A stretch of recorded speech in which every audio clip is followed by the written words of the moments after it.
정성농장 홍삼. 이 정성농장 하면은 제가 이 정성농장만 얘기하면 눈물이 납니다. 박근혜 정권 때 김용민 브리핑 그때 열심히 팟캐스트 방송했는데 네. 그때 편치 않고 끝까지 후원해주신 정말 의리 만땅의 예, 정성농장 홍삼입니다. 예, 가성비 최강의 100% 국산 홍삼으로 만든 정성농장 홍삼 제품인데 이 사장님이 이성규 씨라는 분이에요.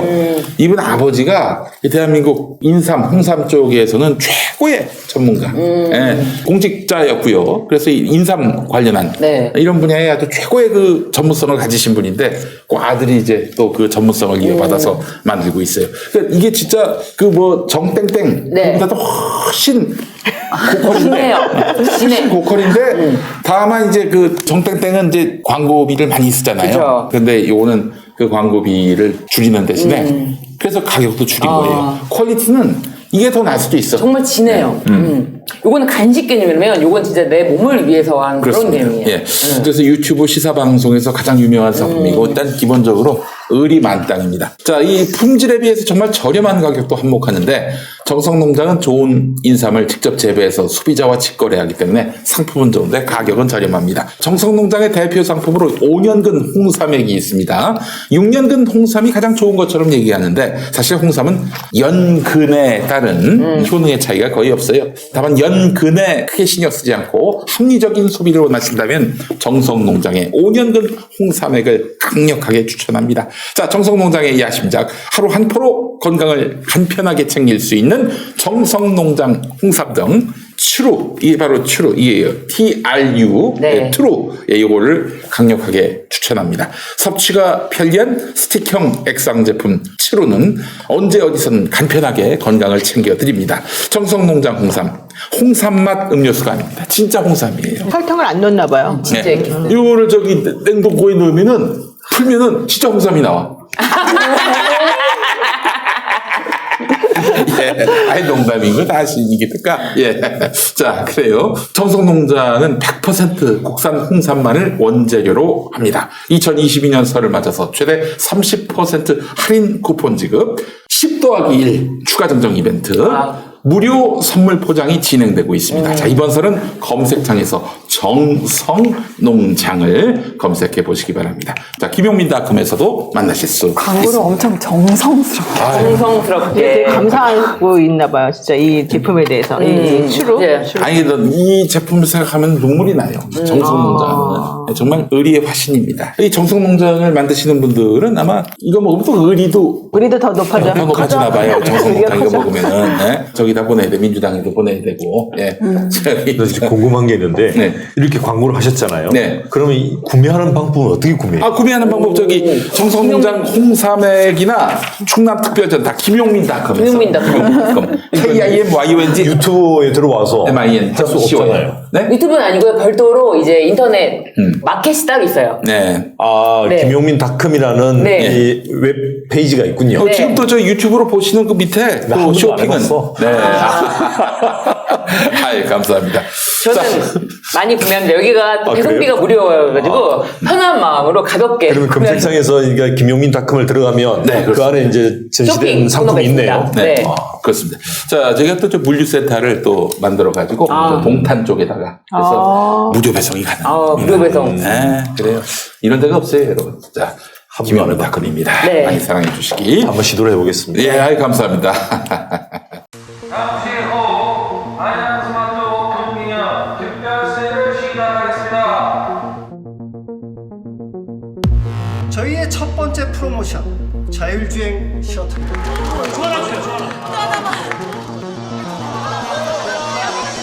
이번 달 야심차게 준비한 프로모션 제품들입니다. 모두 무료로 제공해드리겠습니다. 렛츠고! 자, 그 얘기도 한번 했으면 좋겠어요. 김건희 재산 관련해서. 아니, 사실은 우리 저 지난번에 그릇 사건 기억하시죠? 해양수산부 장관 하려던 분. 네. 아니, 그 양반은 이제 부인이 그릇 영국에서 도자기 가져왔다가 수입했다고 그때. 그게 또 시비거리가 돼가지고 그렇게 좀 낙마했어요. 박준영 장관인가? 네. 훌륭한 공직자라고 얘기 들었는데. 아니, 근데 월급이 200만 원이었던 우리 김건희 씨가 지금 64억? 재산이 69억. 2021년 기준으로. 야, 세상에. 이거 어디서 이런 게 생겨났을까? 재산 형성 과정 갖고 이 목이 날라간 사람들이 얼마나 많습니까? 공직 후보자 중에. 그렇죠. 예. 자, 노 변호사님, 이 얘기 하자고 하셨어요. 아니, 왜냐면은 그때 당시에 다 소명이 됐다, 재산 형성 과정이 그렇게 설명을 했는데 네. 전혀 소명을 안 했다는 거 아닙니까? 신고도 제대로 안 했다는 거잖아요. 신고도 제대로 안 했고 서류를 제대로 제출을 안 했죠. 그러면 서류 제출 안 하면 원래는 추적해서 끝까지 내라고 안 하나요? 공직자 하셨으니까 아쉽지 않나요? 이제 공직자 신고를 할 때는 아마 다 했을지 안 했을지 검증을 사실은 다 안 했을 것 같고요. 왜냐하면 검사들이 재산 신고를 했던, 그러니까 고위 검사들이죠. 그 부분에 대해서 그렇게 까다롭게 검사를 잘 안 해요. 그래요? 실제로는 그걸 대검 감찰부에서 해야 되는데, 네. 그게 아마 그냥 패스를 했을 가능성도 높다고 봐야 되고요. 음. 두 번째는 이제 인사청문회 과정에서, 검찰총장 인사청문회 과정에서 2019년 6월달인가 그랬죠. 최이배 의원이 오늘 뭔가를 네, 최이배 의원이 밝혔거든요. 밝혔어요. 예. 최이배 의원도 회계사 출신이고 굉장히 그런 부분을 잘 아시는 분인데, 예. 그때 번번이 3번, 4번에 걸쳐가지고 자료를 요구를 했는데, 뭐 준비를 하겠다, 알아보고 있다, 이렇게 하면서 계속 시간만 끌었잖아요. 그렇지. 결국 청문회 그러다가 자료를 제출을 못 받았죠. 그게 이제 본인과 그다음에 그 배우자인 김건희 씨 재산 형성 과정을 그때 당시에 확인을 하려고 했던 건데, 아마 그때 뭔가가 좀 드러났으면 상당히 좀 공경에 처하지 않았을까라는 생각이 들죠. 실제로 제가 지금 장모라는 분과 동업을 했던 사람들이 다 그 이쪽 딱 다 망해갔잖아요. 망했죠. 정대택 씨도 있고. 그러니까 이제 로직이 이래요. 네. 그러니까 동업을 합니다. 최현순하고 동업을 해요. 그 이제 대박이 나게 생겼어. 갑자기 최현순이 돌변하더니 상대방을 소송을 걸어요. 공격을 하고. 예, 공격을 합니다. 정대택 씨 같은 경우에는 합의서가 강요에 의해서 쓰인 것이다. 네. 해가지고 맞습니다. 그래서 지금 강요죄로 엮었는데 그 법무사? 네. 정대택 씨 백- 친구인 그 백- 법무사까지 이제 매수를 했죠. 네, 아파트 그렇죠. 주고 뭐 이래서. 그리고 그 사람은 또 죽죠. 네. 그렇죠. 네. 그래서 결국 이렇게 됐는데, 근데 정대택 씨는 감옥 가고 1년 동안 살고 그랬었는데, 이 과정에서 검사들이 또 이렇게 시원하게 또 최현순을 밀어주는. 그럼 그 사건도 있고, 또 저기 양주에 있는 고묘지 사건에 관계된 분도 있고, 그다음에 또 제가 지금 재판을 이번에 이제 결심을 하고 선고를 기다리고 있는 그 장구정 명세와 관련된 안모 씨. 네. 아, 지금 그 황희석 변호사님이 네, 맡고 네, 계세요? 네. 오. 사실은 정대택 씨나 뭐 노덕봉 씨라는 분도 계시고, 네. 그다음에 안모 씨라는 분도 있고, 또 기타 다른 분도 있어요. 네. 막 저를 찾아와서 했는데 제가 다 할 수 있는 그게 안 돼가지고 제가 맨 처음에 했던 안모 씨만 지금 재판을 하고 있고, 이제 재판이 끝났죠. 곧 선고가 있는데 되게 공통점이 다 아시지 않습니까?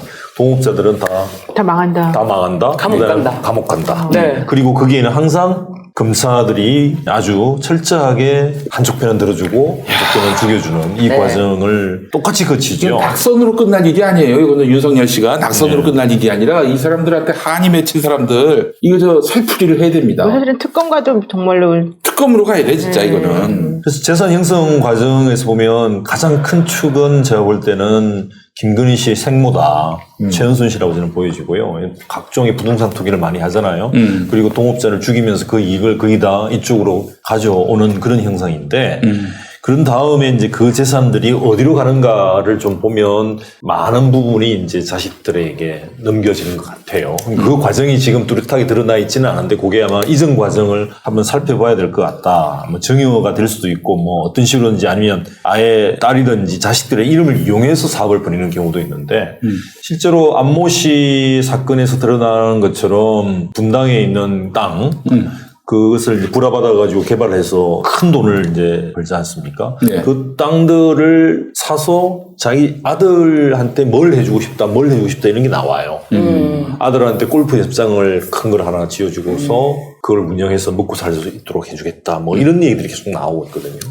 그러니까 그런 과정에서 김건희 씨도 저는 부의 어떤 이전을 네. 받지 않았을까라는 추측은 되는데, 좀 구체적으로 이제 좀 따져봐야 될 것 같고요. 네. 또 하나는 이제 상호저축은행이 항상 또 연결이 돼 있죠. 신한저축은행. 신한저축이 지금은 이제 바로 저축은행입니다. 네. 이름 바꿨어요? 네, 바로 저축은행. 바로야? 네. 이름이 바로? 이미 바로. 그래. 그래서 그 저축은행이 여러 가지 사업을 하는데 후원을 많이 하죠. 뭐 컨텐츠 뭐죠? 코바나 코바나 컨텐츠뿐만 아니고 예를 들어 비마이카라고 해서 문제가 됐던 렌트카 업체 그것도 신한저축은행에서 돈을 투자하고 대출을 해줘서 운영을 하는데 거기에도 역시 네. 연결돼 있고 그러니까 그런 식으로 계속 불을 정식하는 그 과정에 좀 구체적으로 드러난 건 없어요. 근데 이제 그러다 보니 아까 급여는 뭐 200만 원 정도 그것도 그 들쑥날쑥한 것이고 그런데 갑자기 부는 뭐 60까지 네, 좀 특이한 게 정말 그 방법이 기상천외한 방법이고 일반인은 알아도 절대 할 수 없는 그런 방법인데 항상 그런 방법이 성공한다는 게 너무 그렇죠. 특이하고 너무 기적이 잘 일어나 그쪽 동네에서는. 내가 오늘 또 도이치모터스 주가 조작 관련해가지고 지난번에 윤석열 후보가 우리 와이프는 뭐 4천만 원 손해보고 손 띄었다면 그때 그랬잖아요. 남한테 맡겼다가. 근데 오늘 나온 단독에서는 7천만 원 이득 받다가 또 나와요. 그러니까 그런 식으로 뭔가 설명이 제대로 되지를 않고 항상 부분적으로만 설명이 되고 난 다음에 그 순간만을 넘기고 후속 조치가 전혀 이루어지지 않은 상태에서 끝나. 모면하는 것만 생각하는데요. 네. 말도 항상 그랬습니다. 그때 당시에 예를 들어서 왕자도 뭐 할머니가 그랬었다. 이것도 그 당시 상황만 모면하면 된다라는 아주 교원 형식으로 빠져나가려고 하는 그게 습성화되어 있는 건데. 아니, 거짓말을 해도 야 이게 나중에 들통나면 어떡하지? 이런 생각이 걱정이 없어요. 없어요. 걱정이 걱정이 전혀 없어요. 없는 사람들이에요. 그래서 재산 부분은 앞으로 저는 폭탄이 될 거라고 보죠. 대권이 되고 안 되고를 떠나서 그 과정은 아마 계속 추적이 될 것이고 최이배 의원이 아마 제가 볼 때 지금 이번은 뭐 지금 국회의원은 아닙니다만 아마 벼르고 있을 거예요. 그 양반이 또 정제개혁 관련 네, 시민단체에 네. 계셨던 시민단체. 그 안철수하고 국민의당에 있었던 게 좀 의아한 분이에요, 사실은. 이분은 좀 진보정당 쪽에 계시는 게 더 어울리는 분인데 하여튼 뭐 이번엔 제대로 아마 규명을 할 것 같다는 생각이 듭니다만은 좀 그래서 그런 생각이 들어요. 이 윤석열이 대통령 선거에 나온 거는 일단 기본적으로는 당선되기를 바라는 마음에서 나왔겠지만은 만약에 낙선하더라도 당대표가 돼가지고 만약에 당대표인데 자기를 수사한다 뭐 특검을 한다든지 뭐 검찰 수사를 한다든지 그러면 이게 야당 탄압이다 그것도 몰 수 있으니까 정치적 보호막이 만들 수 그렇죠. 있죠. 그렇지 않으면 이게 바로 그냥 죽어버리는 거죠. 그래서 이거 참 저는 그래서 사실은 단일화도 쉽지 않을 거다. 단일화도 만약에 안철수로 단일화가 되면은 윤석열은 이제 아무도 개탄이 안 되는 거죠. 거예요. 아무도 안 거죠. 이게 죽어 이제 그러면은. 결국에는 뭐 선거에 나가면 본선에 나가는가 안 나가는가 사실 큰 차이가 있다고들 얘기하거든요. 정치인들도 뭐 경선 과정에서 그냥 끝나는 사람들, 경선을 마치고 실제 본선에 나간 사람들 이 차이가 있다라고 얘기를 하는데 본선에 갔으면 일단은 국민들로부터 평가를 받는 거예요. 그렇죠. 실제로 그게 20%든 30%든 평가를 받는 것이 그 자체가 하나의 자기 정치력이고 그 힘으로 가지고 앞으로도 자기 보호막을 만들 수 있는 것이기 때문에 아마 자기 일족의 재산이라든지 여러 가지 앞으로의 운명을 보호받기 위해서는 아마 윤석열 씨는 포기하지 않을 거다 본선 나가는 것을. 그럼 안철수는 포기할 것이냐? 네. 그분은 뭐 저도 안 할 거라고 보는 사람이라서. 네, 제가 간일화라는 말 들어보셨습니까? 간일화라는 말. 못 들으셨습니까? 아니라. 그러면은 간일화는 들어보셨습니까? 간일화. 간철수로의 단일화. 제가 검사들하고 주식 작전 세력의 관계, 네. 공생 관계, 그리고 네. 검사들이 어떻게 그런 사람들의 범죄 인큐베이터가 되는가에 대해서 잠깐 말씀을 드리자면 그런 게 있었어요? 그렇죠. 야. 그 주식 작전 세력들은 항상 바지를 내세워요. 네. 검사들은 바지인 줄 알면서 그 주범들은 봐줘요. 바지만 잡아, 바지만 잡아, 네. 바지만. 네, 그 주범들 옆에는 누가 붙어 있냐면은 검찰 정관 변호사. 이렇게 되는 거죠. 그러니까 예. 그래서 그 검사들이 그 선배들을 예우하는 풍토가 생길 수밖에 없는 게 예. 자기가 해줘야 예. 자기도 후배한테 받아먹고. 그렇지. 그래서 검사들은 언젠가는 다 검사를 그만두고 변호사가 되잖아요. 예. 그럼 검사 선배들이 찾아온다. 그러면은 자기 모습인 거예요. 그게. 그래서 막 홀대하고 예. 아유 어떻게 이런 지저분한 사건 맡으세요. 이런 애들이 나오면 이제 싸가지 없는 거죠. 그러니까 자기가 옷 벗을 때가 가까울수록 이게 예. 찾아오는 분이 예. 남 같지 않으니까 잘해주고. 동일시대죠. 네. 그래서 그 주식 작정 세력들이 개미들의 돈을 끌어당기는 거잖아요.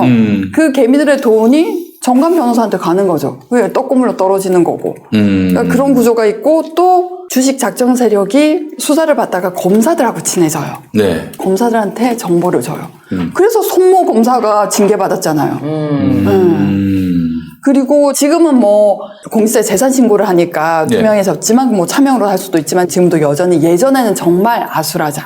수사관조차도 주식 작전 세력하고 친해져서 뭐 정보 얻고 아파트 평수를 늘려갔다. 네. 그래서 어떤 검사실에 어떤 일이 있었냐면은 이제 이 계장이 그런 주식 작전 세력 수사하는 중에 친해져서 막 주식을 하고 이제 계장하고 수사관하고 검사하고 속닥속닥 거리면서 아 검사님 이거 해보세요. 이거 제가 확실합니다. 그래서 실무관 네. 기록 깨매고 뭐 하는 전사 입력하고 여자 실무관이 옆에서 들은 거예요. 온 방이 다 망해버린 거예요. 5만 원에 샀는데 2만 5천 원. 그러니까 그런 고리가 있어요. 네. 진짜 이거 완전히. 그리고 주식 작전 세력이 이렇게 그 이호화 씨처럼 네. 불러서 수사도 시키잖아요. 제보자 X님. 네. 예. 뭘 알겠어요, 검사들이. 그런 예. 사람 불러서 분석하고 수사시키고 거기서 또 주식 정보, 투자 정보 뭐가 유력해 이런 거 얻어받고. 그래서 김땡땡 뭐 어쨌든 무슨 일이 있었냐면 뉴스타파가 파헤친 건데 그 주가 조작범을 검사실에 불러서 수사를 시킨 거예요. 네. 무슨 주식이 좋아? 손해를 봤네. 감히 이 기한 검사님 돈을 이렇게 만들었네. 갚았다고 하잖아요. 그러니까 그런 부패의 고리가 막 생기는 거예요. 네. 이게 복마전 아닙니까? 뭐 이런 인간들이 다 있어요. 많이 들은 얘기라 뭐 특별히. 놀랍지도 않으세요? 네, 많이 들은 얘기라. 심지어는 그런 게 많죠. 아예 주식 자체를 맡겨버리죠. 주식을 아예 맡겨요? 통장을 아예 맡겨버리는 거죠. 단지 이제 사법고시 통과해서 검사로 임용된 거 말고는 없는데 자기돈도 안 쓰고. 그러니까 이제 자기가 주식 계좌하고 돈 이거를 맡기고 이제 키워라. 예. 그렇게 하죠. 저기 검찰이 아니라 갑찰입니다. 갑찰. 아이고 참 이런 풍조 속에서 이번 정부는 그래서 이런 소득은 있는 것 같아요. 검찰은 정말 어떻게든 손을 봐야 될 집단이다. 그 전까지 잘 몰랐거든요, 사실은. 검찰개혁 뭐 하면 좋지 이런 정도였는데 이건 진짜 나라가 바로 서려면은 이거는 진짜 반드시 해야 될 일이다라는 걸 다시 한번 또 절감하게 됩니다. 근데 저 윤석열 씨가 대통령 되면은 검찰개혁 같은 거 하겠습니까? 아우. 뭐 그냥 바로 공수처부터 바로 아작을 없애죠. 내버릴 것이고. 네. 예. 그래서 저도 사실은 요즘에 이제 뭐 사실 연말에 국힘에 그 어마어마한 뭐 있었지 않습니까? 그 분열과 네. 막 어마어마한 난리법석일 때는 그냥 기분도 좋고 마음도 편안하고 아. 그렇긴 했습니다. 그런데 이제 요즘에 네. 뭐 이렇게 녹취록이 터져도 뭐 저쪽에서 너무 아무렇지도 않고 타격도 안 받고 지지율 변동이 없는 것 같으면 우리가 오히려 더 타격을 입는 것 같아요. 네. 나는 근데 그것만은 안 했으면 좋겠다. 그러니까는 쟤네가 타격을 먹느냐 안 먹느냐에 따라서 안 먹으면 우리가 오히려 배로 열받아서 아니 막 이렇게 하지 말고 그리고 심지어 언론에서도 뭐 예를 들면 대장동 개발 사건에서 성남도시개발공사 설립 조례를 통과시킨 그 성남시의회 의장이 구속됐는데 이걸 가지고 마치 성남도시개발공사 설립 자체가 무슨 불법의 커넥션인 것처럼 일단은 이렇게 보도가 나가고 있어요. 네. 그거는 이제 말이 정말 안 맞는 말인데 그거를 가지고 보도를 그렇게 해놓으면은 이게 무슨 성남도시개발공사 설립이 범죄라고? 이렇게 보일 수도 있고 네. 그런 잘못된 그 언론 지형 속에서 뭐 언론 탓한다 뭐 한다 이렇게 할 게 아니고 정말 가려서 읽어야 되고 가려서 봐야 되거든요. 아니 뭐 저기 저 변호사 비태 납건과 관련해서 그 증거를 조작한 사람 그 사람 죽음이 무슨 이재명 타살 설로 네. 막 만들어내고 막 뒷받침해주는 게 바로 우리 언론들 아닙니까? 그렇죠. 이 완전히 가짜 뉴스를 그 검증하는 게 아니라 그야말로 양산. 확산시키는 그런 역할을 지금 하고 있는 건데 뭐 이 언론한테 뭔 기대를 할 수 있겠어요? 네. 그래서 언론이 그러니까 그런 언론과 이제 그쪽에서 뭐 타격을 받지 않는 듯한 그런 보도를 계속 나는 것에 대해서 오히려 아이고 화를 내고 오히려 더 혈압이 오르고 그럴 필요가 없다. 왜냐면 실망하고 좌절하면은 지는 거거든요. 저는 끝까지 우리가 단단한 마음으로 갈 수 있다. 갈 수 있고 한 명, 두 명이 조금만 더 깨었으면 좋겠지. 얘네가 귀도 막고 눈도 막고 있는데 뭐 이런 게 보도가 된다고 뭐 타격을 입겠습니까? 절대 타격 안 입는데 타격 안 입는 모습에는 다시 보고 타격을 받지. 근데 그래서 저도 네. 저 태극기 부대가 계신데 저희 그 어르신들이 네. 저의 생사가 걸렸다. 맞아요. 지금 공직선거법 위반으로 간다. 아. 설마 찍어주시겠지. 예. 예, 이제 세 표를 확보해서. 지금 정치 성향이 문제냐고 딸이 가게 생겼는데. 그러니까. 며느리가 감옥 가게 생겼는데. 예. 아니 저는 뭐 민주당 후보로 한번 나왔을 때 네. 근데 이미 저희 가족들은 다 이쪽으로 왔기 때문에 전도할 사람이 없습니다. 전도할 사람이. 예. 자, 저희는 반반입니다 아직도. 이것 봐, 아직도. 네. 아니, 저는 뭐 지금이야 좀 혼란 상황이고, 우리 권순정 총괄팀장, 선대위에 계신 여론조사 전문가신데, 이 양반 말씀은 2017년 5월에 대선이 있었잖아요. 네. 한 달 전에 네. 안철수가 문재인 후보를 앞질러 갔던 적이 있었어요. 그때는 뭐 누구나 다 문 후보가 아주 넉넉하게 이길 거라고 생각을 했는데 그때도 안철수가 치고 올라왔었다고요. 그래서 정권이 저쪽으로 가는 거 아닌가 했었지만은 결국 국민들은 상식적인 판단을 했단 말이죠. 윤석열이냐 이재명이냐 저는 3월 9일쯤 되면 우리 국민들이 이제 이성적으로 판단하시지 않겠는가. 지금이야 사실 이 판을 왔다 갔다.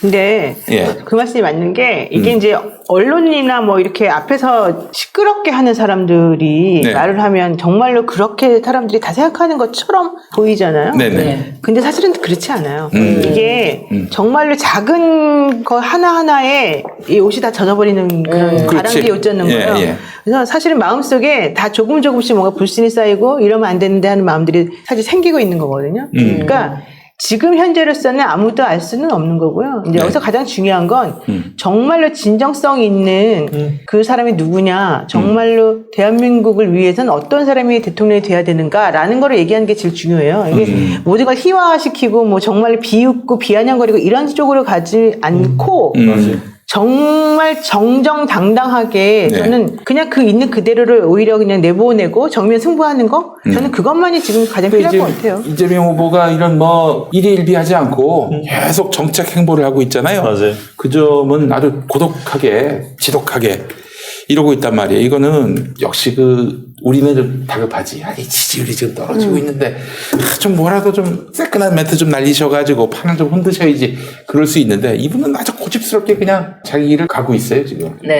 지금 인내심이 필요해요. 그러니까 이제 그거는 바라보는 우리들뿐만 아니고 네. 실제 후보나 후보 주변에서 여러 가지 생각들을 정리를 해서 뭐 방안을 짜거나 전략을 짜는 분들이 초조해하거나 조급해하면 저는 안 된다고 생각하고요. 우리 노 변호사님 말씀하신 것처럼 실제로 제가 이 지사를 묻던 당시 시장 때죠. 2010년에 이제 처음 봤으니까 그때 이후로도 이제 계속 종종 연락을 하고 보았는데 실제로 얘기를 해보면 굉장히 오히려 계속 이 얘기를 서로 우리가 이제 축구 얘기할 때 티키타카가 돼요.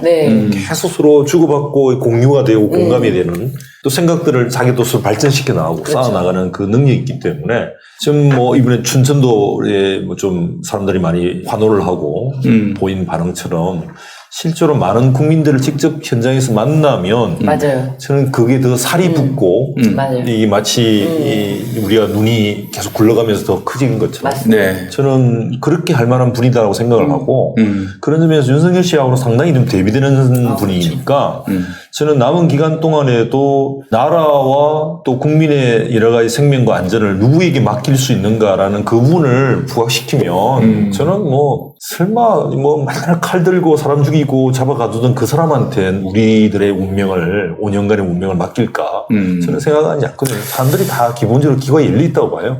한쪽에 다친 사람들이 오히려 문제지. 저는 뭐 얼마든지 지금 여론이 나타나지 않는 부분들을 보면 결국은 저는 이재명 후보를 선택할 거라고 저는 보죠. 아니 우리 홍석현 형님 홍석조 씨가 검사 출신이고 그 홍석현의 동생이죠. 그 형님 홍석현 형의 그 중앙일보가 얼마 전에 윤석열 무속고리 못 끊으면 지도자 자격 없다 이런 사설을 내고 제가 아주 배꼽을 잡았습니다. 우리 석현 형이 그런 말 하면 안 되지 기본적으로. 옛날에 그 2019년에 그 중앙지검장일 때 2018년인가 같이 그 무렵에 이제 성렬이 형 만날 때 갔죠. 역술가를 대동하셨어요 우리 석현이 형이. 인사동인가 거기서. 뭐 유명한 역술인이라고 하더라고. 본인부터 잘해야지 그걸 남 걱정을 해. 그 무속고리를 석현이 형이 못 끊으면은. 아니 그래도 되게 전향적인 거 아니에요? 사실 그런 식의 얘기를 할 수 있다는 것 자체가 저는 매우 긍정적인 시그널이라고 보는데. 근데 그 무속인이 뭐라고 했답니까? 아니 뭐라고 했는지는 나오진 않는데 지금 계속 중앙일보가 성렬이 형 띄워주는 거 보니까 저는 그 얘기 어디서 들었는데 정확한지 몰라요. 어제 풍문으로 기운이 탁하다. 기운이 탁하다. 사람의 기운이 아니라. 사람의 기운이 아니라. 그때는 술을 많이 먹어서 그랬다는 거예요. 멧돼지의 기운이 아, 홍석현이 데리고 간 역술이? 그래서 홍석현이 버렸다는 얘기가 있어요. 아, 그래요? 저 인물이 아닙니다. 아, 야, 진짜? 그래요? 썰이에요. 그쪽 세계에 계신 분이 있는데, 그래요? 기분이 탁하다. 그게 역술가도 급이 있잖아요. 네. 뭐 국가무당 뭐 이러면서. 그렇지, 그렇지. 예. 오, 기운이 탁하다. 인물이 아니다. 아주 재밌는 이야기입니다. 진짜 예. 이런 이야기가 무속의 고리를 마치 끊어내는 것처럼 퍼포먼스를 하는데 지금 뭐 계속 있잖아요. 왕자부터 해가지고 뭐 압수수색 날짜를 받을 때 뭐 삼척 계신 뭐 도사님 이야기도 있고 이야기가 계속 나오는데 이런 것 자체가 그래서 세계일보 한편으로는 그래서 세계일보도 좀 입장을 바꿔서 보도를 이쪽으로 단독을 막 내고 그런 게 아닌가 저는 그런 생각도 들거든요. 네, 세계일보를 너무 믿지 마세요. 믿지는 않습니다만. 세계일보가 그때 최순실 남편 네. 정윤아 문건을 깠다가 네. 완전히 회사가 문 닫을 위기까지 이제 몰고 간 거야. 저 박근혜가 이거는 네. 뭐 문건이 유출됐다 이런 걸로 완전히 방향이나 이 문제의 어떤 그런 의식을 바꿔버렸어. 네. 이게 분명히 국정농단인데 이걸 박근혜가 이거는 국기문란 아닙니까? 어떻게 그랬단 말이에요. 찌라시 세계일보가 같은 문 걸 닫게 가지고. 됐어요. 맞아요. 그 세계일보 노조도 기자협회 딸령 하나 있는데 기자협회도 그냥 쩔을 매던 와중에 네. 우리 저 통일교회 오야 네. 한학자 여사님께서 그 세계일보 대가리 박아라 해가지고 그냥 100기를 들었어요 그렇게. 예. 언제 100기를 들지 모르지만. 그때 넘어갔지. 네. 그래서 그 기자들을 명예훼손으로 입건을 해가지고 캐비넷에서 30개월을 묵혀놓다가 국정농단 터지고 나서 무혐의해줬다는 거예요. 아니, 그러니까 박근혜가 집권하는 시대로는 그 무혐의 못 해주죠. 그럼요.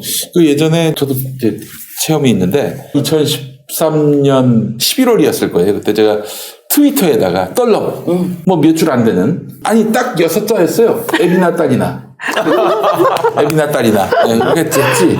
어떻게 됐어요? 정확한 표현은 아비나 딸이나인데 그랬더니 갑자기 그게 SBS 8시 뉴스에 두 번째 뉴스로 나온 거야. 국민의 막말로 해가지고 아비나 딸이나. 아니 그게 어떻게 뉴스컴이 되면서 또 잽싸게 또 이제 어느 아비인지 어느 딸인지 알게 뭐예요. 근데 이제 뭘 링크를 냈는데 누가 봐도 이거는 박정희 박근혜를 이제 비난하는 걸로 보였는데 세상에 우리 저 장모님께서 전화를 하셨어요. 어머. 전화를 해가지고 자네 또 욕했나?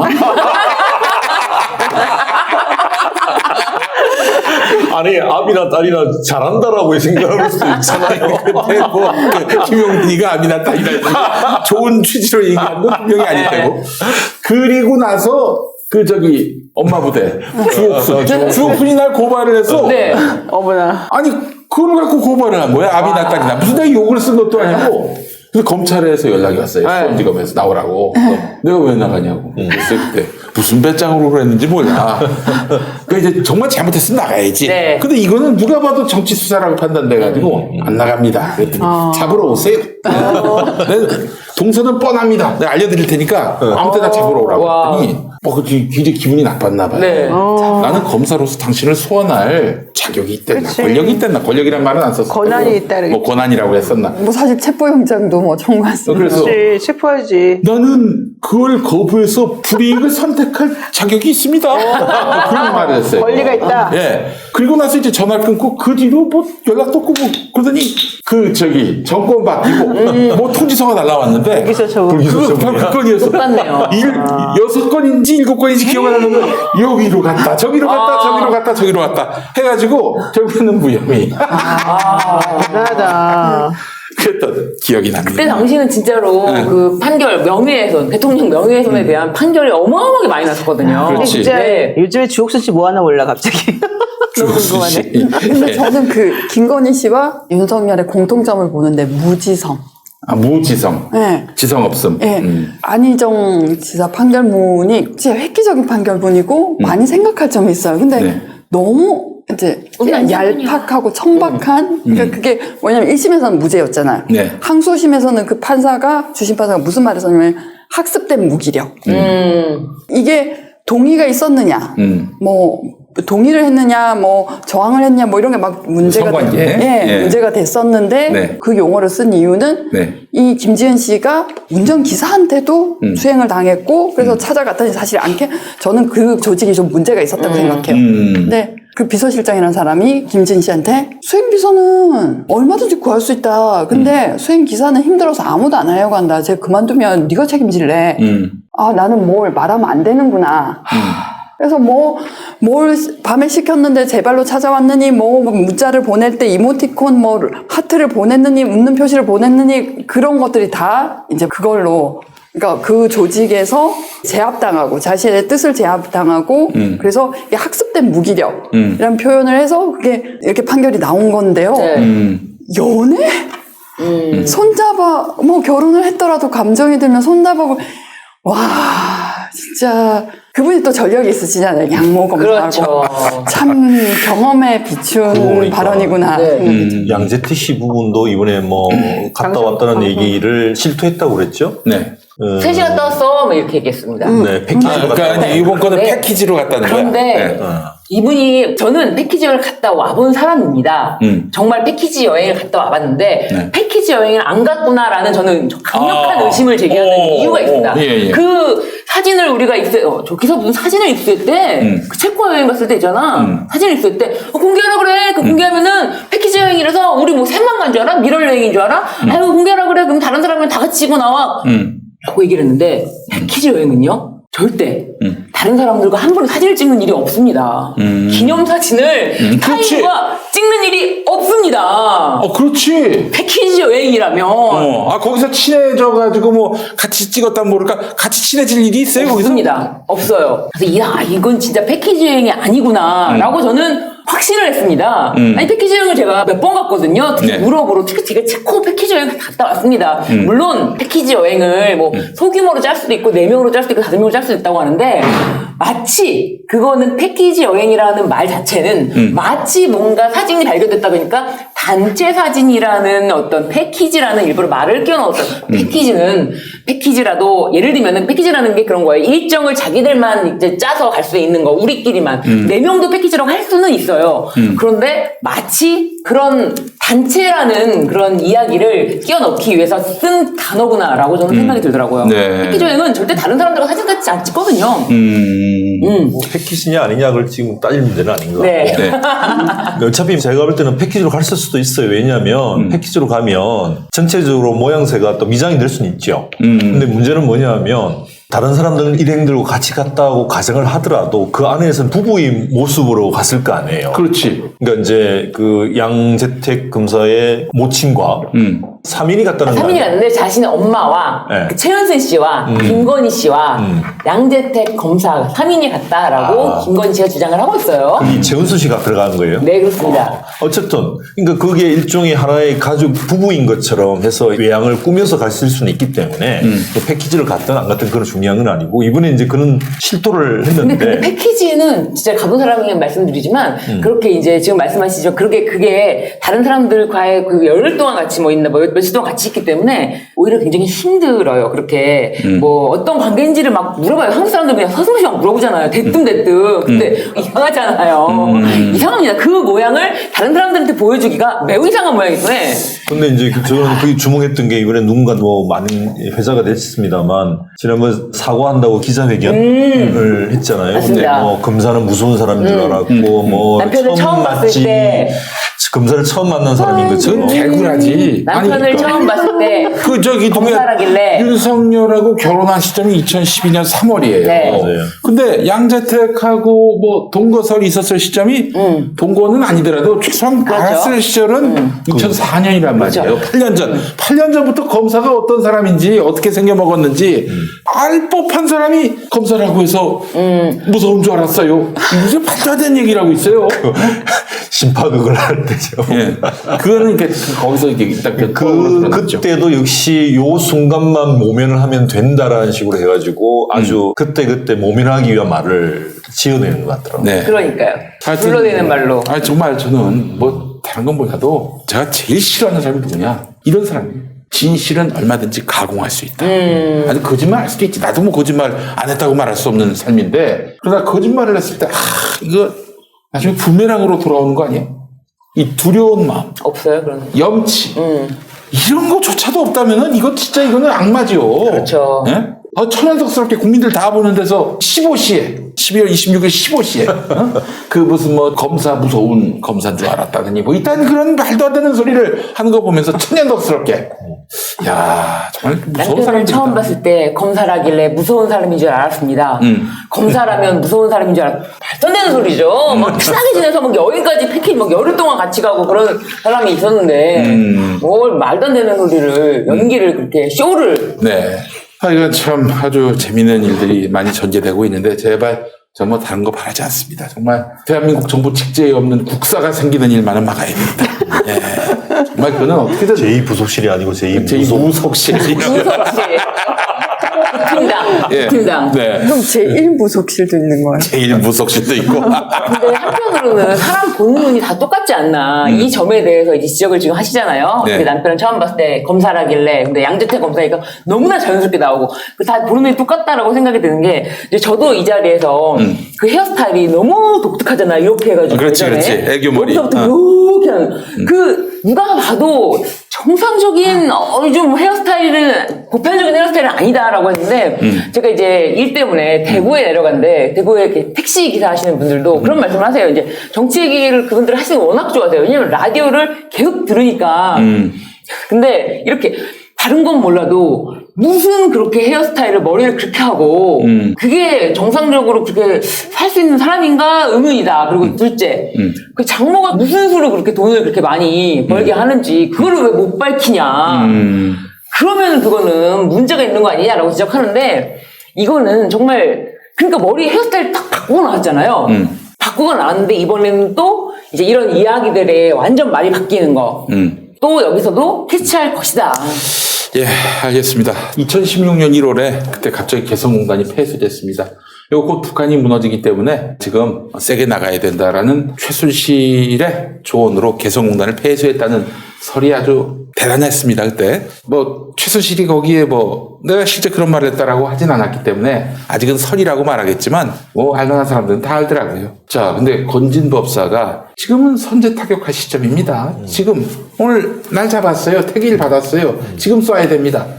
이런 상황이 오는 일을 막아야 되겠다. 이 말씀은 제가 꼭 드리고 싶었습니다. 자, 오늘 함께 해주신 우리 노영희 변호사님, 네. 신유진 변호사님, 그리고 이현주 변호사님, 황희석 변호사님 네 분과 함께 아주 재미있는 시간 잘 보냈던 것 같습니다. 자, 꼼찰 청장은 다음 주에 다시 옵니다. 고맙습니다. 감사합니다. 길